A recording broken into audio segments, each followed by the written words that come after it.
So ఈ రోజు మనకొక కపుల్ వచ్చారండి. సో వాళ్ళు ఒక ఏజ్ హస్బెండ్ వచ్చేసి 47, వైఫ్‌ది 46 ఇయర్స్ ఉంటాయి. సో వాళ్ళొచ్చేసి అన్‌ఫోర్సిన్ సర్కమ్‌స్టాన్సెస్ వల్ల దే లాస్ట్ దేర్ చైల్డ్ అన్నమాట. ఒక చైల్డ్‌ని కోల్పోయారు. సో ఈ ఏజ్‌లో వాళ్ళు ఇప్పుడు మళ్ళీ కిడ్నీ కావాలి అనుకుని ప్రెగ్నెన్సీ కోసం మన దగ్గరికొచ్చారు. అసలు పాసిబిలిటీ ఉందా? పాసిబిలిటీ ఉంటే గర్భసంచి ఎట్లా ఉంది? నిలుస్తుందా? ఇలాంటి డౌట్స్ అన్నీ వాళ్ళకున్నాయన్నమాట. సో ఇలా ఉన్నప్పుడు ఏంటంటే మనకి ఏజ్ ఎక్కువున్నప్పుడు వుమెన్‌కి ఎగ్స్ అనేవి తగ్గిపోతాయి అండాశయాల్లో. అండ్ ఉన్న ఎగ్స్‌లో కూడా జెనెటిక్ ప్రాబ్లమ్స్ ఉంటాయన్నమాట.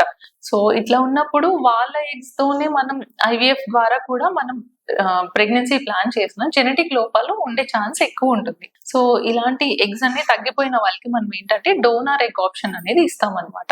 అంటే వేరే యంగ్ హెల్తీ వుమెన్ నుంచి మనం కొన్ని ఫీచర్స్ అనేవి మ్యాచ్ చేసుకొని సో వాళ్ళ నుంచి హెల్తీ ఎగ్స్ అనేవి తీసుకొని హస్బెండ్ స్పర్మ్స్ టెస్ట్ చేసి ఆ స్పర్మ్స్ బాగున్నట్లయితే ఈ ఎగ్ స్పర్మ్ మనం ఐవీఎఫ్ ద్వారా కలిపి ఎంబ్రియోస్ అంటే బేబీస్ అనేవి ఫార్మ్ చేసుకోవచ్చు. ఇట్లా ఫార్మ్ అయిన బేబీస్ ని మనం వాళ్ళ గర్భసంచి యొక్క పొర మంచిగా వచ్చేలాగా మనం మందులు హార్మోన్ ట్రీట్మెంట్ అంటాం. హార్మోన్ రిప్లేస్మెంట్ థెరపీ ద్వారా మనం హార్మోన్స్ ఇచ్చి ఆ గర్భసంచి యొక్క పొర ఇంప్రూవ్ అయ్యేలాగా చేసి దాంట్లో మనం ఈ బేబీస్ అనేవి ట్రాన్స్ఫర్ చేసుకోవచ్చు అన్నమాట.